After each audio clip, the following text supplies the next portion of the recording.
Greetings, Darklings, from across the interwebs. It is once again I, the Duchess, Precious Ken, here on another lovely Wednesday night for the Sounds and Shadows podcast.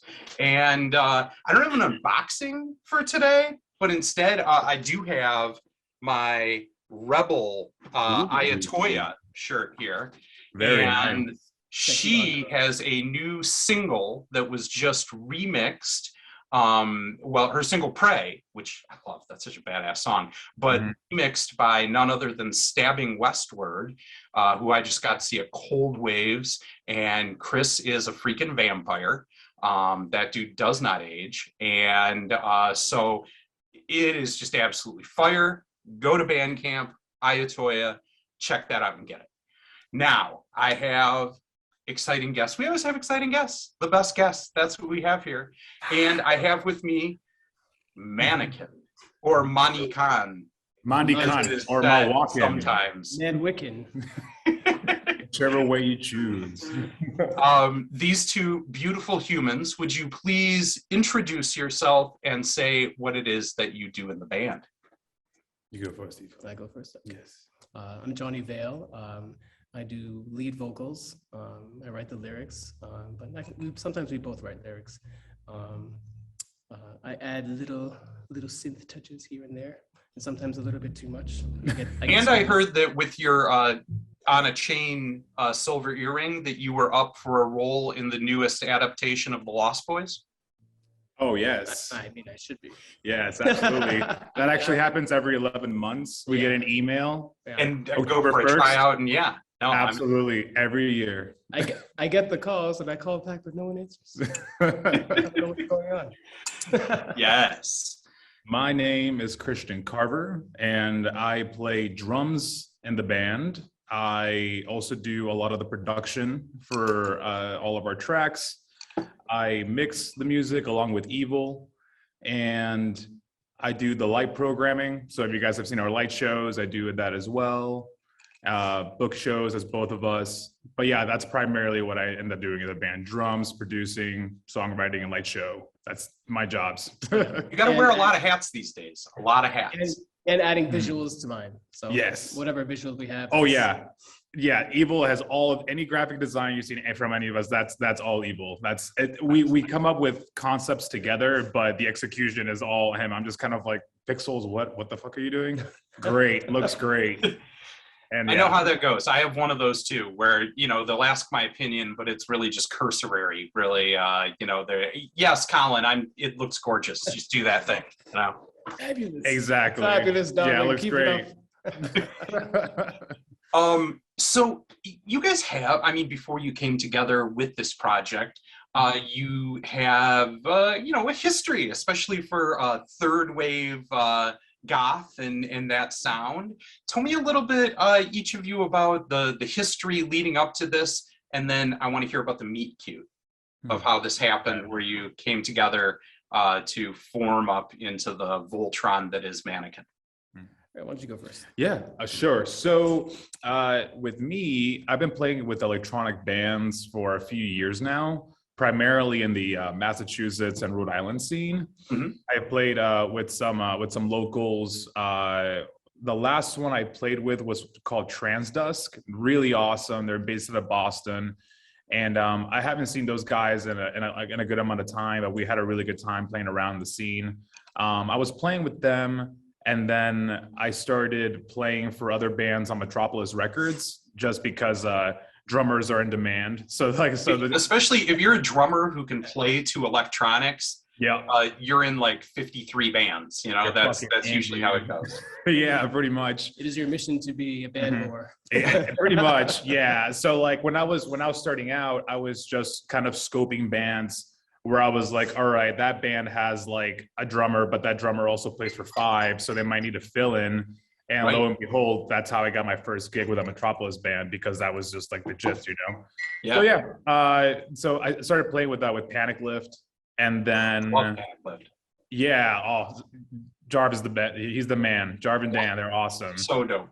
Yes, they're. I actually saw them like a couple weeks ago because they were up here in Salem. We're all hanging out, so it was a good time.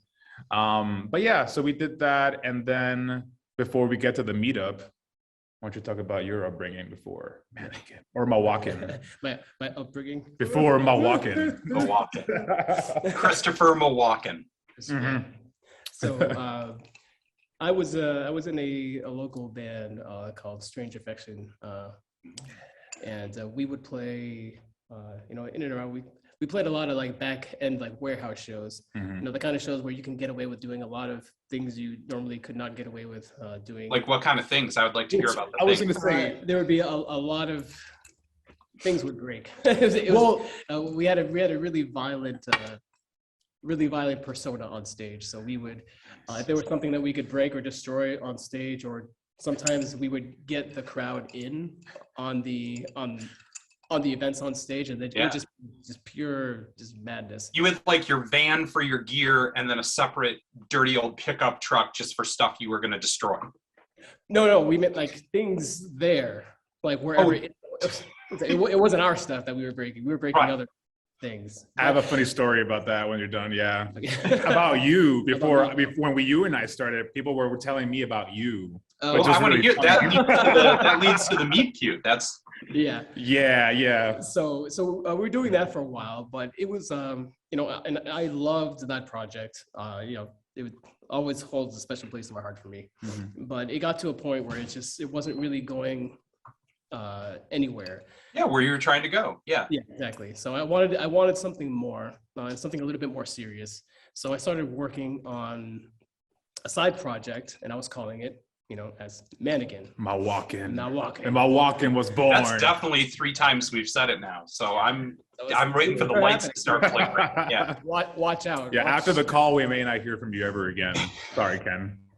Or what might happen, Ken, is you might appear in our bed with us. Yeah. Hey. I mean, now we're talking. Okay. I mean, that's not a bad Wednesday night. That's that's a lot of hotness on the other side of the camera. So yeah. We have alcohol. Exactly. So I was writing things for this project, but I knew I needed somebody else to be on it with me. I didn't want to just be like me, up on the stage with like a Milli Vanilliing it, just hitting your iPad. Big ass play button. So I had been. This is like back in like the MySpace days. I think it was MySpace days. So I had been slightly stalking him. On stuff. I had never met him, but he would always pop up on my feed somewhere, even on Facebook. While I was starting Facebook at that time. So, he would pop up on my feed randomly, and I'm like, this guy looks like the fucking guy that I need. It's like I need to meet him. So, so I put together like a little demo, and he was playing with. The Dreaming. Yeah, you're playing with the Dreaming. Which is funny because we just started this interview with Stabbing. And now it's full circle, actually. And another one for Stabbing Westward. We actually played as a Strange Affection with Stabbing Westward. And they crashed at our house. Really? And Christopher Hall slept underneath a table. The only way rock stars sleep. I was gonna say, I thought Christopher Hall just like hung in closets, like upside down, like a bat. I thought that's Yeah. On the DL, Christopher Hall will sleep under your table for the right price. That's right. Nice. Yeah, part of the VIP package. Yeah. For next year's tour. Yeah. So I go to that Dreaming show, and you were playing with. Yeah, I was playing with Transdusk, and I was playing drums. So I'm like, all right, cool. Well, let me just go up and introduce myself. So I go up and introduce myself, and I say, hey, man, I have this project. I don't know if you're looking for a project right now, but if you want to listen to this demo that I have of music and listen to it, tell me what you think, and if you're interested, hit me up. And I did. He dug it.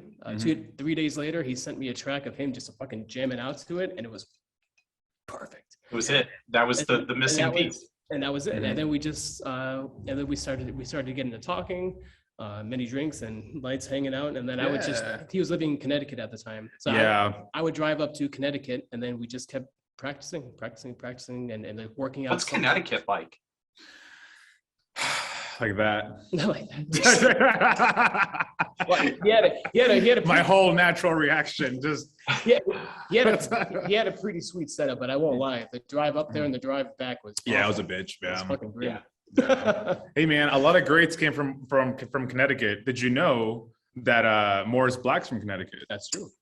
I did know that. We've done an interview with Brian. Yeah. And actually, I was just about to ask you guys, because I just was interviewed by Brian of the Gothsicles. Yeah. And I was like, do you guys all like hang out in a big Boston goth industrial posse? Do you guys, honestly, when we get Warriors, do you have matching jackets and stuff and run out in the streets and Warriors come out and play? Goths, come out and play. Honestly, we're actually very fortunate to have like such a great scene, and a lot of the artists, that are kind of coming up and now are, based in New England, so we do get the opportunity to just be like, honestly, a lot of the times we just end up like helping each other out with stuff that we need, like, we called him Brian, a couple months ago because we needed like a last minute like photo shoot for our t-shirts. They're like, dude, can you pop in here and get it done? He's like, yeah, sure. And it's like an hour drive. And then like, I did the same thing for him for his t-shirts over the summer or whatever, so we try to like, whenever we can, we try to go ahead and do stuff like that, because we're all like trying to meet our deadlines. But I feel really lucky to just be in the same area as so many people that are so creatively. Yeah, I mean, and then on top of that, there's a Big Time Kill. Big Time Kill, very cool band from there. We bounce off ideas, with each other a lot. Sometimes we'll, if we're stuck on a project, we're stuck on a song. It's good to have that many creative heads. It's just so close to you, and we just bounce off ideas between each other. We're pretty fortunate in that. Yeah, for sure. Keep the fucking scene strong, man, for sure. Exactly. Who's the other band? 1476. Oh yeah. Oh my God. I love them too. Very cool from that area. That's so weird that you're bringing them up because you know what's funny, because in every interview that we've had, they somehow come up. Yeah, they somehow come up because they're so fucking awesome. They're so good. I found a way to work it in before you guys even got a chance. That was Actually, Rob is a really, really old friend of mine. Nice. That's awesome. I really like the sound. It's a really like true like Edgar Allan Poe goth, not like this, new wave, electronic goth. Like they keep it as old school as it gets. They make such great fucking music together, and Rob's voice is it's so good. I have a question for you, Ken. Since we're talking about 1476, have you listened to the album A Wolf's Age? No, don't do it. I don't think so. No, I don't. Oh my God! It doesn't ring a bell, right? Arguably, in my opinion. Okay, what's funny is that I was listening to 1476 before I even met Johnny. Rob's gonna show up and he's gonna Rob's gonna come out of nowhere and punch me in the head. He does not like that album. It's my favorite all-time album by 1476. It also features a member from Blitzkid. I don't know if you're into horror punk at all. I love horror punk. So just having some members from that be in it, it's so awesome. If you ever get it, I don't even know if it's online anymore. I don't think Rob has officially he scrubbed it from the. Yeah, he just does not like it. I'm gonna bring it up for the rest of my life, and he's gonna hate me for it. But I think one time he told me, Rob, if I got this story, if you're watching this and I got the story wrong, I think at one time he told me about how some story about him just burning the rest of the copies that he had of that, just like in a fucking dumpster fire. It's so good. He wasn't going for that horror punk like New England like folky vibe thing. But I love that during like that time frame in my my musical history. Yeah. And I fell in love with that album. And then when I started playing with Johnny, I was like, "You're friends with this dude? What the fuck?" Because I was one of those guys that would look up like obscure horror punk on YouTube. I couldn't find it on iTunes or shit like that. I was that dude. So here at Sounds and Shadows, we've learned something today, and that's that Rob is the Franz Kafka of New England folk goth. So it's pretty much. Yeah, pretty much. Like he wants what he wants, and he wants it a certain way. And if he's not going to get it, if it isn't, he's going to burn it. He'll burn his entire discography rather than ashes. Burn that fucking house down. All right. You know what we could do? Let's talk about Mannequin too. Yes, please. Yeah. We're just having a regular conversation. That's cool. That's cool. But you guys come together, and I think the first thing I want to ask about and talk about with you guys, because I don't know if there's ever been a band to me that really epitomized the old meme ideal of like, how does this make you feel, both scared and horny? Like, you guys really do a sexiness with a terrifying, like, I've seen videos where you have like a rib cage around the microphone and like, you know, really lean into that. Yeah. Tell me a little bit about how the name and aesthetic go, the thought that goes in that when you're trying to put together a performance for Mannequin. So do you want more background on like kind of like the name and the thought process behind it? Yeah, like you came up with this name, but to me, your band really has an idea behind it. It's not just you're showing up and playing 10 random songs for a set, and you know they don't like it's a complete picture image when I see these videos, when I see that, and kind of what goes into that and that thought, because it looks like there's some real intent there in terms of the visual you're trying to do and how that matches your music. So the name Mannequin, it's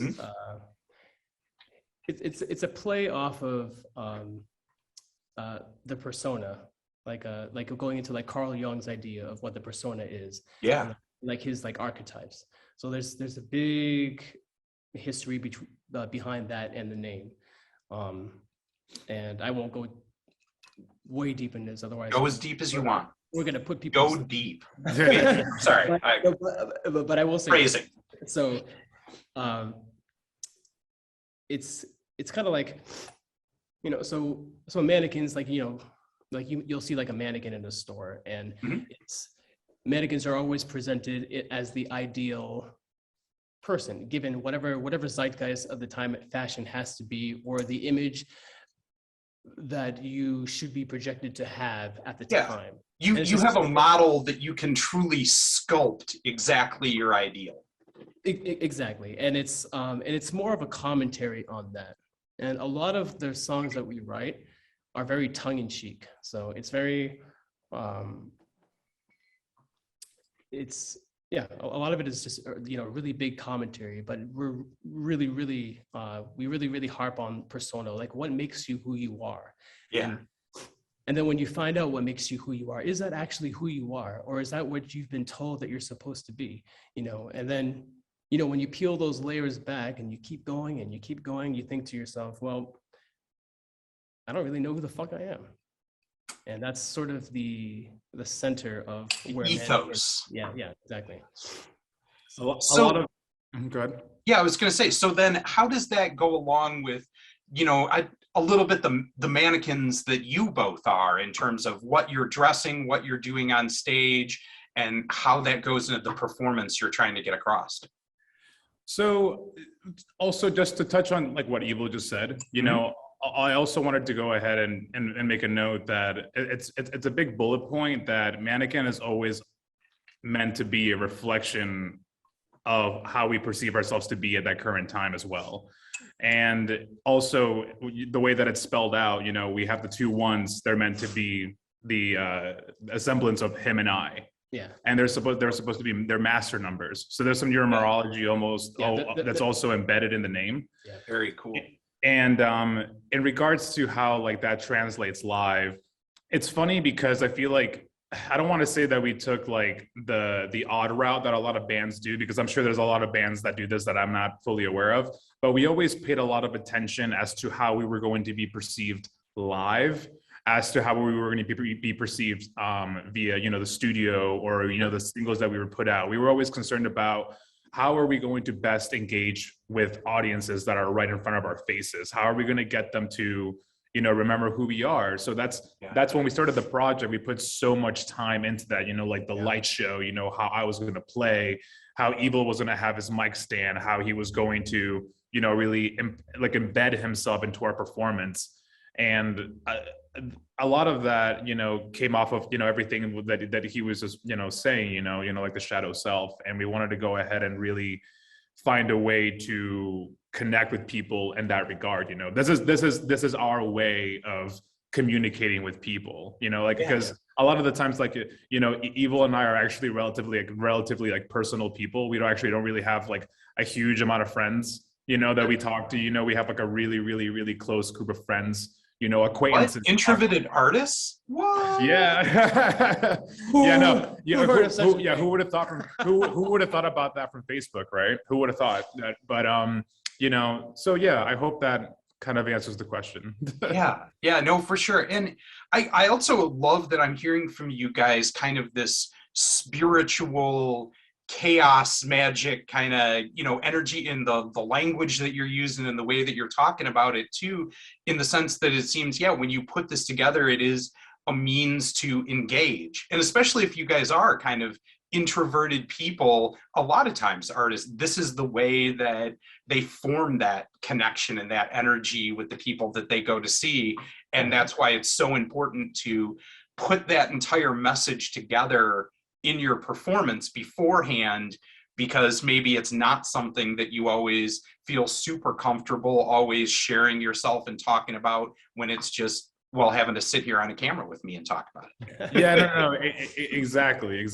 And like I said before, we put so much time into the live aspect for the first couple of years of the show, and and now we're taking like a little bit of a step back, where we want to be just not to change topics too drastically, but just like in the way that we're handling ourselves in the band now, we want to make sure that what we're trying to do resonates farther along, and we can only go to so many places and play live within a year.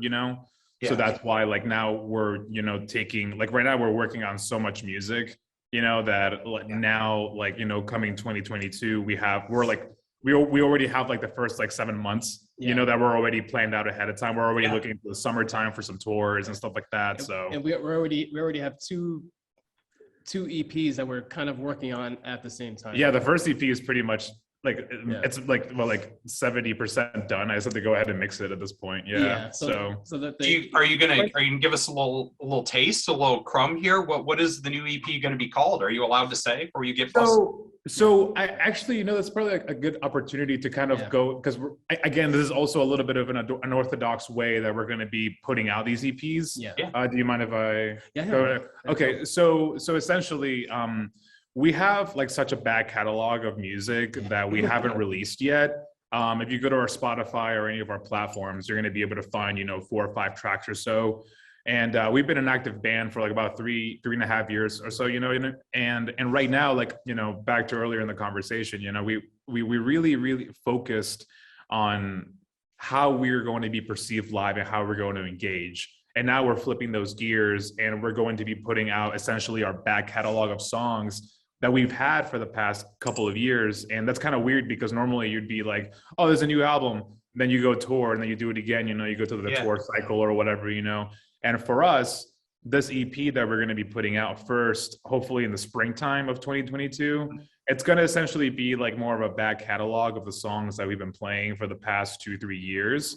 And that's going to be like a closer of that phase of like what this project's at, because we're already moving ahead, but we want to make sure that the songs that people have heard us play live don't just, get put under the carpet.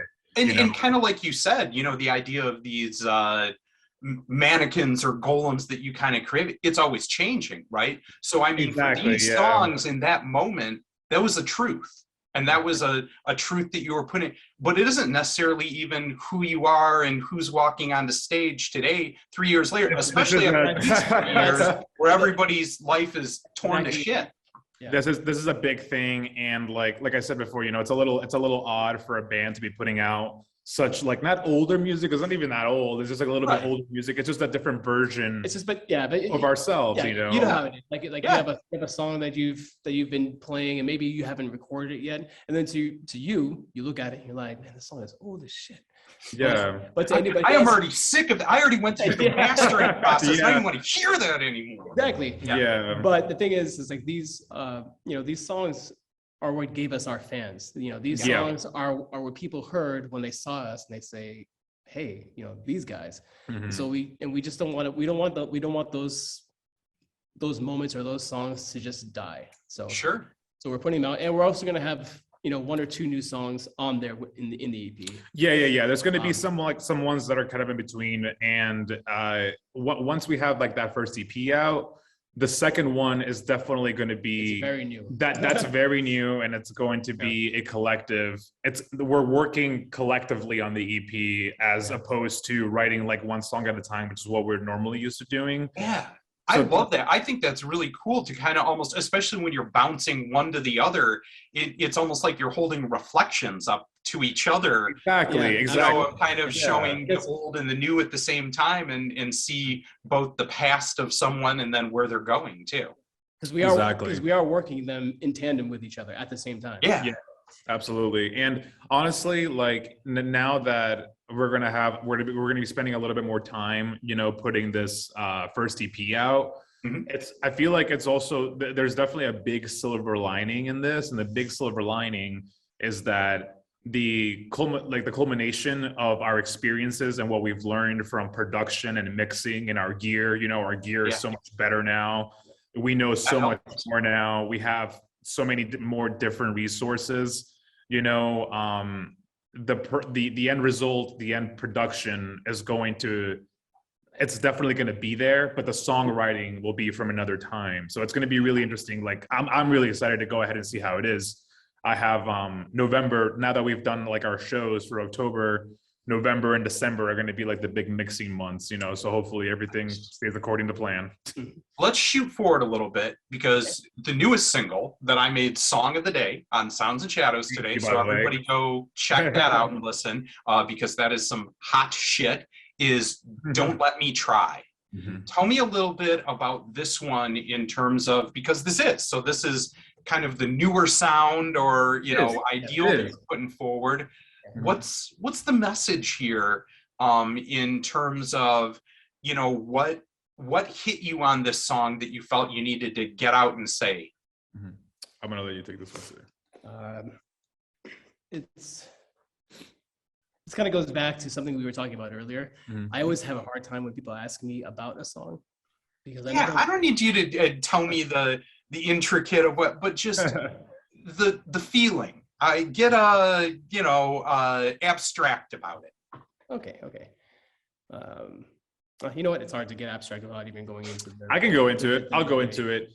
I'll go into it from my perspective when I was writing the instrumentals for it, because for this particular track, I laid down the foundation for what I had, for like what my vision was. I wanted to have something that was down tempo, really saturated, and I wanted to have something that really helped the audience be like, oh, this is Mannequin's sound design.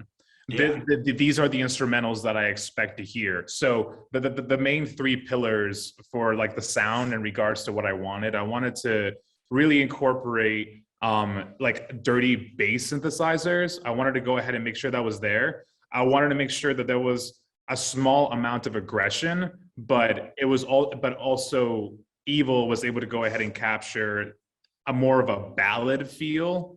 That's the big thing for me, is it felt like a ballad, you know? Yeah, so I wanted to go ahead and be able, obviously a filthy ballad, but a ballad. Evil got it there. Evil was the one that was able to go ahead and get it there with his vocals.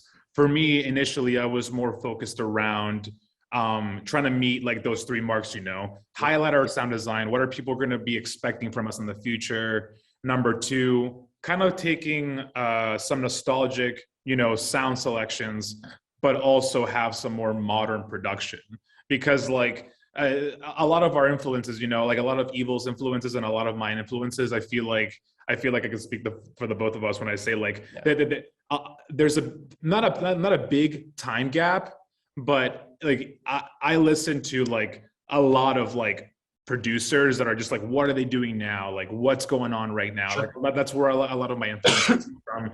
And Evil's production and a lot of his ideas are a little bit more embedded from things that have come out in the past, like, you know, 10, 20 years. I feel like, you know, a lot of like heavy, like that's fair. Like I'm big into, you know, like I love like, you know, the modern sort of like new wave kind of kick, and like, you know, like dark synth pop and things like that. That's sort of like where I lie, you know. That's my jam too.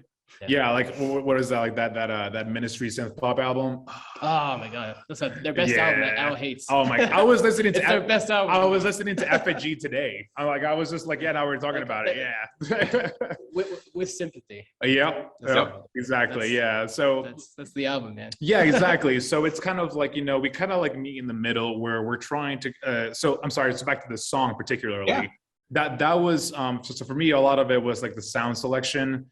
And then we were able to go ahead and fill it with lyrics and sentiment, that we wanted to reflect the times that we've been in for the past year, along with some personal notes, on top of that. And I feel like we were able to actually execute, all of those things on the check mark, especially after having Tom Baker master it. You know what I mean? He did a phenomenal job. I mean, that's a legend. That's a legend. Yeah. It's one of those things where we were just like, we would normally not. It's not that we wouldn't go to somebody like that, like right off the bat, but generally, costs. Yeah. You know how it goes. Yeah. I know costs. But for this, we were just kind of like, what? This needs my touch. Exactly. If you believe in what you're doing and believe it, then you owe it to yourself. Like, I mean, it's an investment in yourself. It's betting on yourself, Absolutely. And I mean, because there's no way that isn't going to make what you're doing better. Is having a guy like that with that much experience in that the projects under their belt, it's going to just make it better. And it just becomes a question of, do you trust the material that you've made enough to put the money into that? And we did. Yeah, and we did. We did. We very much did. And then on a personal note, like so when the song was being conceived, it was brought on as a reaction to a death in my extended family. I won't talk too much about it because it's not really my place to. But it was a suicide. A very, very young girl, and she's she's still very much missed. And this happened right at the beginning of the quarantine. And in my extended family, I'm sort of like I was sort of surrounded by that grief and that pain, of her absence, and it was hard for just a family to get together because everybody was under quarantine. We couldn't just have people like come in and out. Everybody had to like wait. There were things happening, and it just gave me cause to reflect on what I had to go through, in my life at particular times, and struggles that I had to like fight through. And hey, I made it. I'm still here, and other people have too. It's no, and it's the hard part about this song that I had to struggle with. This is why I struggle with talking about it sometimes, is because the idea of suicide is such a trope in our in our genre. It's just is what it is, but it's a really heavy, familiar trope, It's huge, but I mean, that's the other thing. It's a trope because it's relatable, because there isn't, especially now, you talk 2021, where maybe this didn't always get talked about like it needed to be. Where people felt comfortable expressing a feeling before bottling it up and it going to an even darker place, where it's important to talk about that. So yes, I mean, it's a bit of a trope in our genre, but that's because it's a real impact in the lives of almost everybody. Almost everybody's been touched by this at one point or another. It's mired in just this heavy familiarity that we can all just relate to, as you just said, and that's a huge point in where the song sort of blossoms and becomes, and where it I guess it becomes a thing where it's I started to also reflect on just the time in general. Like, if you're feeling that way, I started to imagine how isolating quarantine would be. Like, you're separated from friends, from family, and maybe what if you're not in a good place here? What if what holds you back? Because then the only person that you have with you is yourself. And if you are at that odds, those kind of odds with yourself, the only voice that you have here, to accompany you is is so Not entitled. telling you something positive, right? Yeah, yeah, and that is so hard. I mean, I've been in that place, but not in that way. Yeah. You know, not under those circumstances, because I would always have somebody to go to. You know, and so the song becomes sort of a kind of a time capsule of different moments in my past, you know, moments that we've shared, Yeah. and moments that I am in, that I guess I'm projecting out into Sure. into And still taking with you, and still, Yeah. you know, absorbing and reflecting on. First off, I want to thank you. I mean, I really appreciate, I mean, obviously this is something still very real to you and very powerful, and thank you for sharing it with us. You know, that takes real courage. But also I think it is important to do that because there's a lot of other people out there that maybe see, you know, your band or fans of yours look up to you, and seeing you be able to talk about those emotions and confront them and deal with them might be important to somebody. And so thank you for having the courage to do that. When I heard this song, when I made it song of the day today, I really, a lot of times when I'll do song of the day, or I'm just trying to review a single, I close my eyes and I listen, and I'll summon a picture up in my head. And when I heard this one, to me, I had this picture of kind of like going through a dreamlike cemetery, but with all of these different colored sheets of silk or material or something. And kind of every time you push through one, there's another one behind it. And it's kind of unending, and you're kind of swimming through it, almost making your way. And like, I don't know, it was just this image that struck in my head and held me when I listened to the song. So to me, that was it. And then when I hear you talk about that, I kind of almost go in my place of picturing a person going through something like that, of feeling a bit drowning in it and trying just to find a way out. And it seems like it's just always there, another layer of it. So that it's interesting to hear your perspective on hearing that, because that was what popped into my head today. Actually, hearing you talk about it in that way actually makes me really happy, because the one thing that we did with the sound design of the track, along with it lyrically, we never wanted to hold the hand of the listener and say, okay, Sure. Yeah, no. this is what you need to take away from this. Exactly. Yeah, This is what you need to exactly. feel. This is where we're going to go with this, you know, which sort of becomes apparent like when you hit the like the bridge, you know. And actually, you know, Adam of Big Time Kill was a big part of this. Kudos track, to Adam. Yeah, Adam originally wrote a good amount of guitar tracks for this song. Yes. And Adam mastered my new single, not for this project, but for my Carver project. And on top of that, he's just like a great guitar player. He always comes through, no questions. He just does the job. Yeah.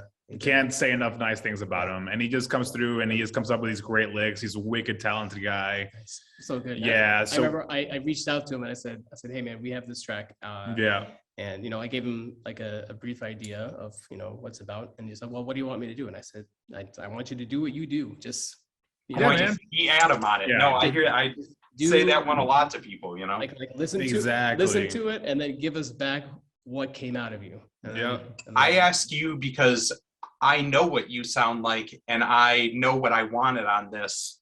Do your thing. Yeah. Exactly. Yeah.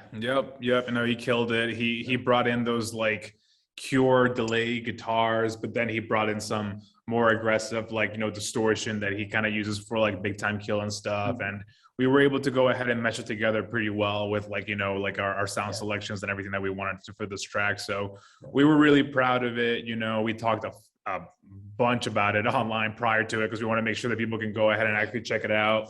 Yeah. And it's something that we're really, really proud of. And hey, people at the Vampire Ball that we just played really seemed to like it too. Yeah. So that was awesome. That's awesome. So, all right, we did go deep there. We went real deep. Yeah. Let's pull it back a little bit.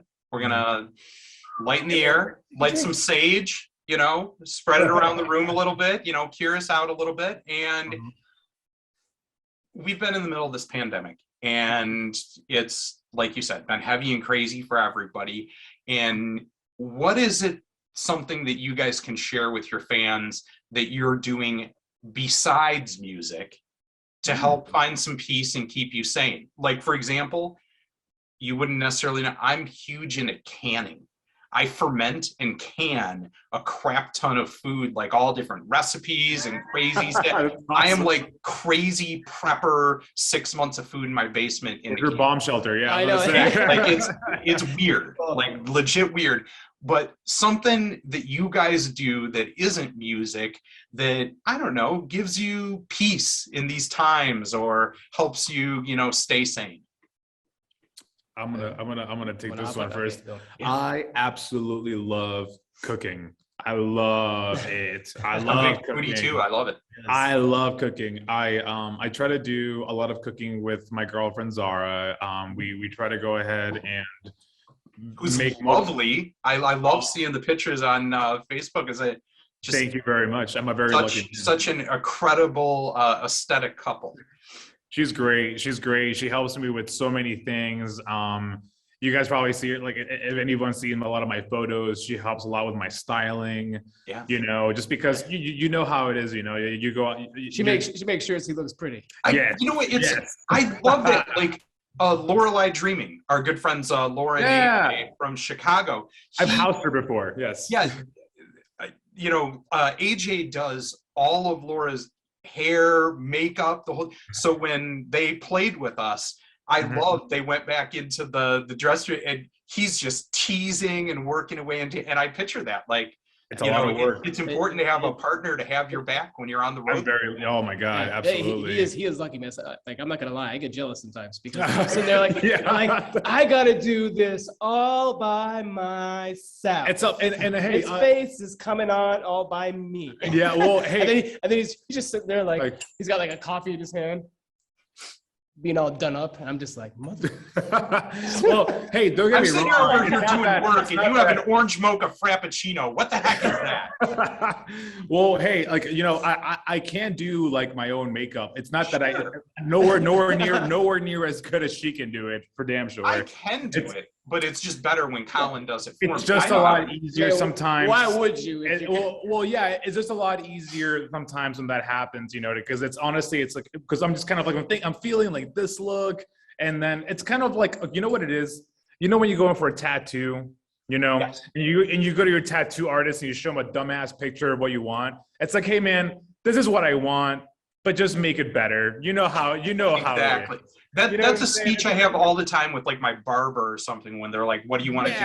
And I'm like, look, if you have any questions about finance or goth music or what, like hit. Yeah. But when it comes to make hair look nice, I mean, that's you. That's you. My guy. Do your thing. Like, I trust you. You. I walked in this door today because I know who you are now. Exactly.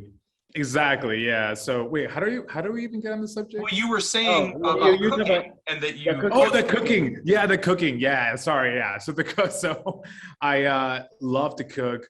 My mom is a crazy Latin lady that brought me over here when I was like 7 years old. I'm an immigrant. I'm Peruvian. I don't know if that many people know that, but I wasn't born here. I love Peruvian food. I'm a huge fan of Peruvian. Whenever I go, wherever you live, I don't know where you live actually, but we're Kalamazoo, Michigan. We're dead set between Detroit and Chicago. We're right in the middle. Oh, okay. So whenever you're on tour to Detroit or Chicago, you always have a hot meal cooked for you when you stop by. Hell yeah, absolutely. That's also one more thing that we both share.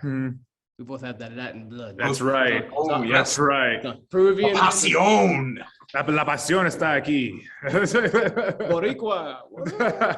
That's another big thing. Him and I started getting along so well because, like, it's kind of like it's like when you have a crazy Latin. Yeah, mothers, when you have Latin mothers, they're like all built in factories. They're like all the same. They have like the same attributes. They're the same height. Yeah. They're always like 5'3". And they're always very intense. They're very intense people. They're very intense people. I've witnessed this phenomenon. There's no filter behind that. They'll just go ahead and tell you it's kind of like you're not good. You're not good for my son. Like that's what they'll just go out and say. They're not like American people. Like my mother used to tell me like when I was younger and I'd like putting on stuff and I'd come home and I tried to like hide it from her. Yeah. She'd be like, "Hey, mira, do you know that you're wearing women's makeup? Do you know? As if I'm suddenly going to be like, it's so fucking holy true. shit, what? Yeah, no. How did this happen? Who did this to me?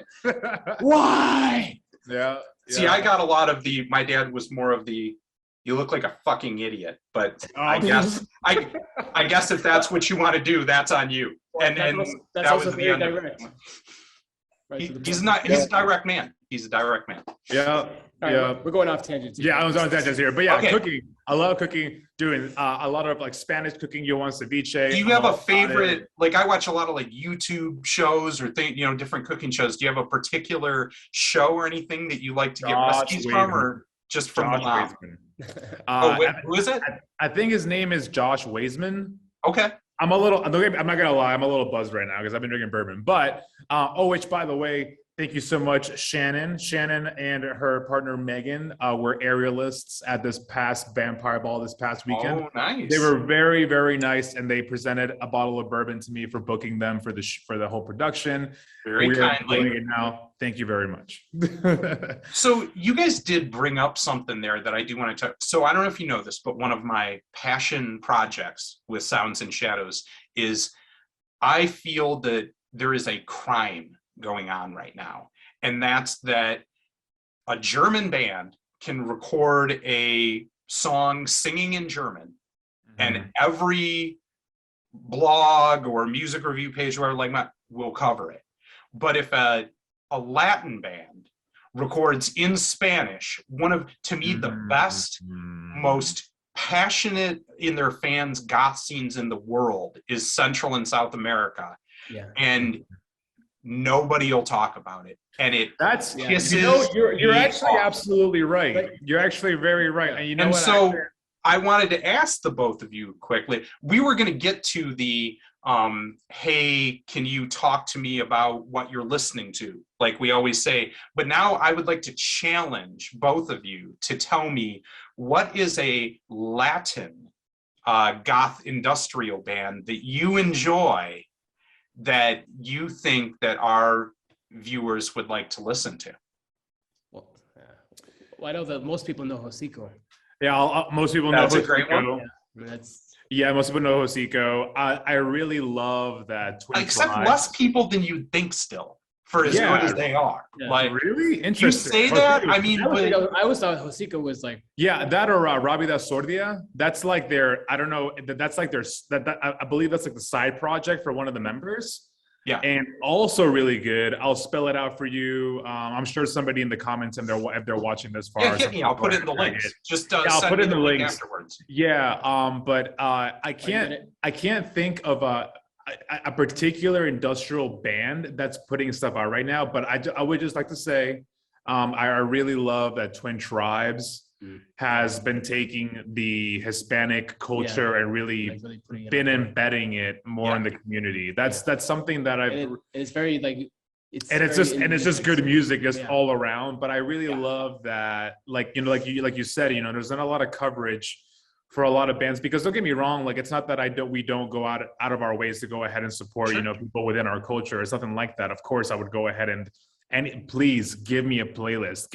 Email me all the music. Oh, I'm going to. After this, I'm sending you a playlist. Please do. You probably know more than we do. Absolutely. And we want to know more about it. But honestly, like, there's not a particular band that we can mention right off the top of our heads, I feel like. However, I do have to say that I am really grateful for the bands that are actually making or have traction. Yeah. That are. You got one right there in Boston with you, Pilgrims of Yearning.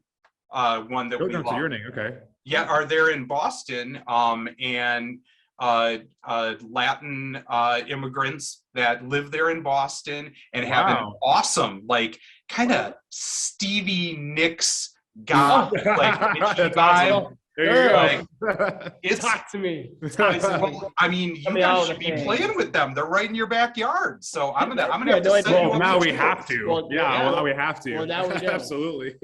We can look. I even have a shawl. Yeah, for Christ's sake. Yes, yeah. I mean that would be perfect for dancing to a Pilgrims of Yearning song. Would be a shawl. So, well, all right. Well, listen, I will, because here I, talk to you guys, but then I threw you a curveball anyway. So now I will talk about what is it?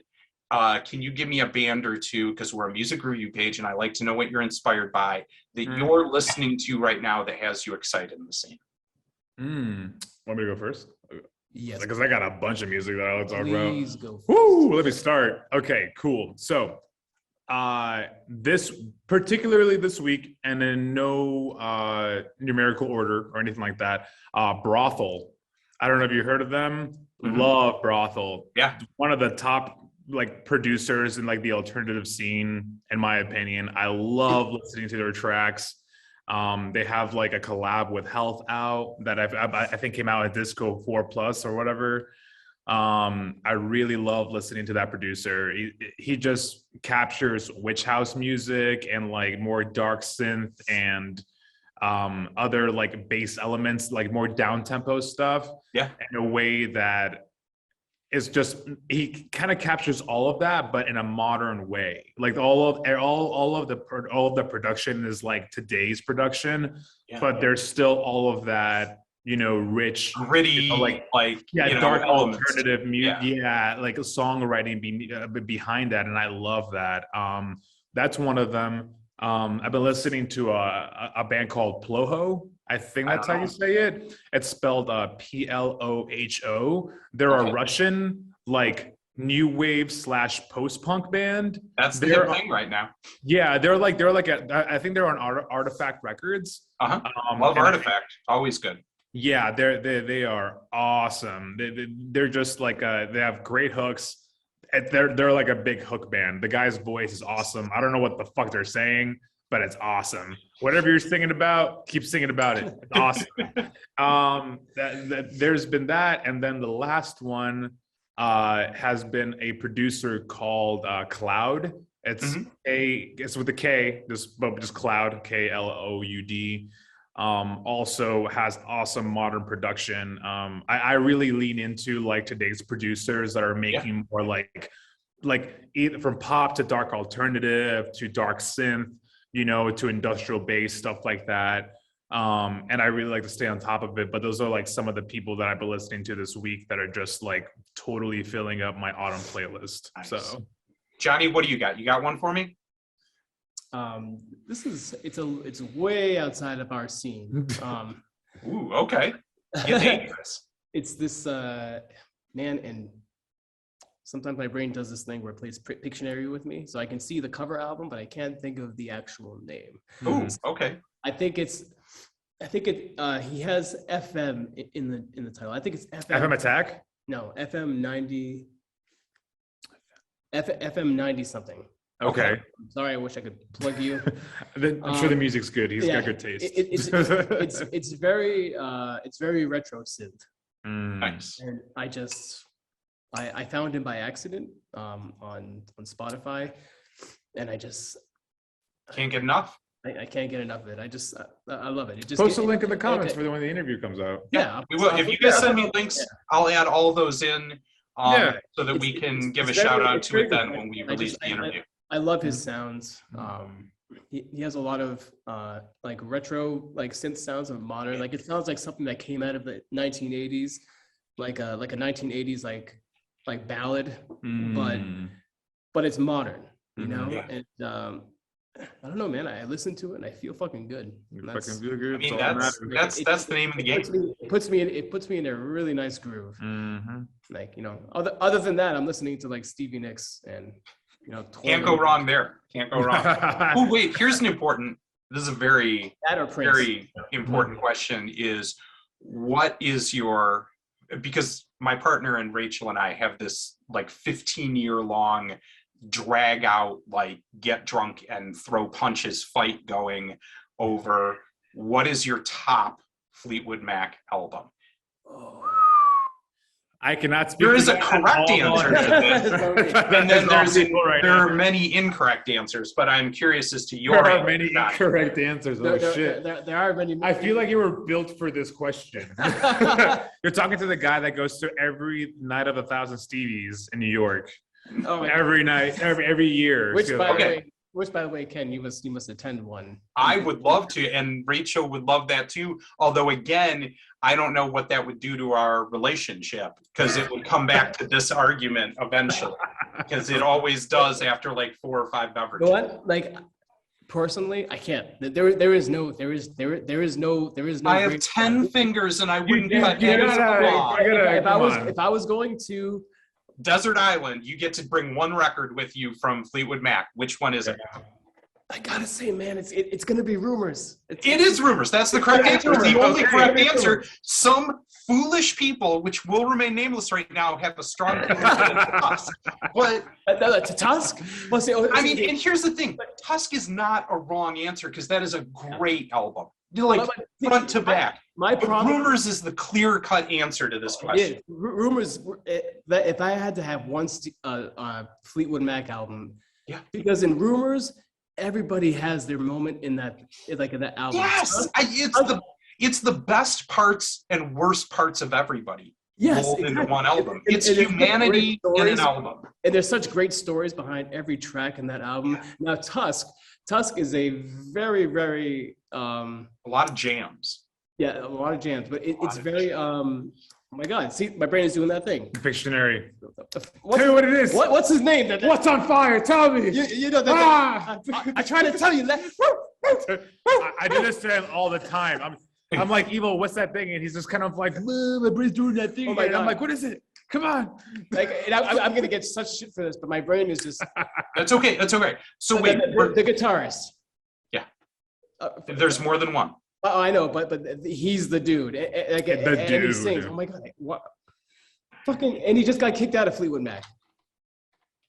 We have the Googles. Yeah, he just got. Kenneth's gonna Googles it. He just got kicked out of Fleetwood Mac for being a douche, because he's usually a douche. I thought they all had been kicked out at this point. Well, I thought they were all douchebags. I don't know that much. That's about true too. Are you referring to Mick Fleetwood, Peter Green? Nope. Who else has been thrown out of Fleetwood Mac besides Stevie? John McVie? He dated Stevie for a while. They write songs about hating each other all the time. This is terrible. Wow, now I feel bad. We're gonna have to go back and do an edit on this to figure it out. But yeah, we're gonna figure it out. We're running out of time, and Okay. I want to get something at the end here real quick before we go, which is, what do people need to be excited for coming up from Mannequin?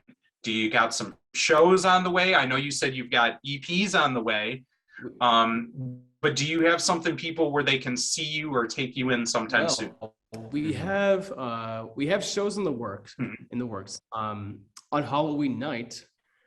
Speaking of things, Ooh, they go bump in the night. things from the past. Ooh. So we shot a music video for Anthropophobia. Our first single. Our first single. Yeah. Back like This is about 3 years now. ago, yeah.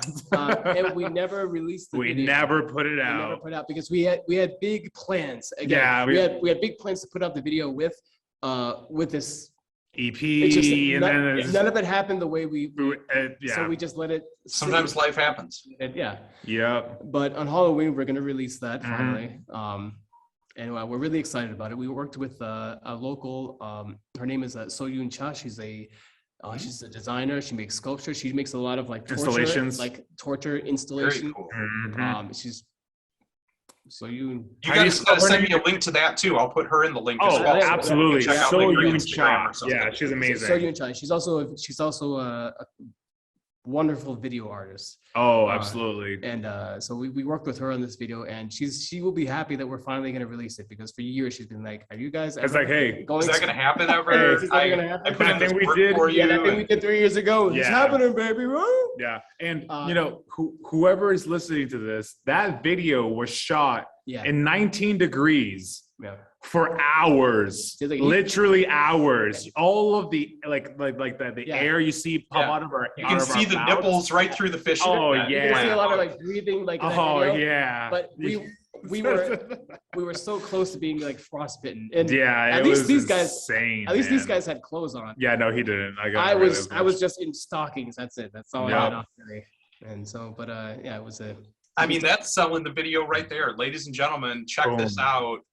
Johnny's going to be in stockings, you know? Yeah, nothing but. We love the video. Again, it's from one of our first tracks, you know, so it's back from a version of ourselves back when we started the project. But we feel like it's Halloween, you know, a lot of bands, and don't get me wrong, not that they're wrong to do this, but we get so hung up on the PR, on the campaigning, make sure that it gets out, which is all obviously smart to do. However, it's like we just want to go ahead and put it out there and continue to move forward with everything. But yeah, that'll be out on Halloween. And then we're also putting out like, we're also working on our EP. So like in a year or two, not a year or two, like not a year or two. In a year or two, 5 years from now. Yeah, 5 years from now. No, like it's happening this coming year. Yeah, it's happening. I got one more thing. I guarantee you forgot about it. I probably did. What show do we have coming up next? I don't even know. You know what's funny? Because I'm not gonna lie, because I forgot too. I remember today. We're gonna be opening up for Nightclub. Oh, that's I totally forgot about that. Yeah, we're opening for Nightclub. Yeah, they're awesome. They're so good, but we've just been so busy with this whole month. We're like, oh yeah, we're supposed to announce that like this coming week. Okay, so I just remembered today. All right, where's the show at? It's going to be in Providence, in Rhode Island. We're going to be doing a show with them. It's going to be with Holy Wars. That's their touring act. We're going to be direct support for the touring bill, and what's the venue? It's going to be at Fat Music Hall. Fat Music Hall in Providence. Yep, it's going to be in April. It's a little bit far out. It's going to be the springtime, but that's going to be technically our next show. I know how it is. It's no fun to tour in January in Michigan or Providence, Rhode Island. Nobody knows. Like bands tell me, like from down south, they'll be like, "Hey, Ken, we could come up in February." I'm like, "You do not want to do that, no, especially you don't. if you're from Alabama. You have no idea what real winter is. You really don't. Come here." We have a couple of things that are in the works. So it's cooking. So we just can't comment on them now because we haven't solidified those yet. Yeah. But keep us posted here so that we can tell people when it's time. Absolutely. So we have that going right now. We're in a stage of like we're about to go into hibernation and just continue mixing the next EP. You know, locking in shows for next year. But we do have Nightclub locked in, so we'll be playing with them in April. And yeah, everything else is to come. Look out for that video. So this has been wonderful having you both here. This is Christian and Johnny of the band Mannequin. We are going to spin out to their single, Don't Let Me Try. Lindsay Buckingham. Yeah. Sorry. It just, wait, what? It finally revealed his name finally was revealed in my fucking dumbass brain. Wait, what was Lindsay Buckingham. Oh, okay. Yeah. Sorry guys, we just had to complete that. We had to complete the circle. I feel whole. I understand. Now we can wrap it up. Now we can wrap it up. Everybody, please go check out, available on Bandcamp now, Don't Let Me Try, and look out in April if you were in the Providence or surrounding areas. Really, I mean, anywhere in New England, you can get there in like 45 minutes or something. It's not far. The whole part of the country is only 45 minutes away from each other. So check that out. I can't wait to hear back from you guys when you have the EP released. To all of you out there in interweb land, keep it dark, yo.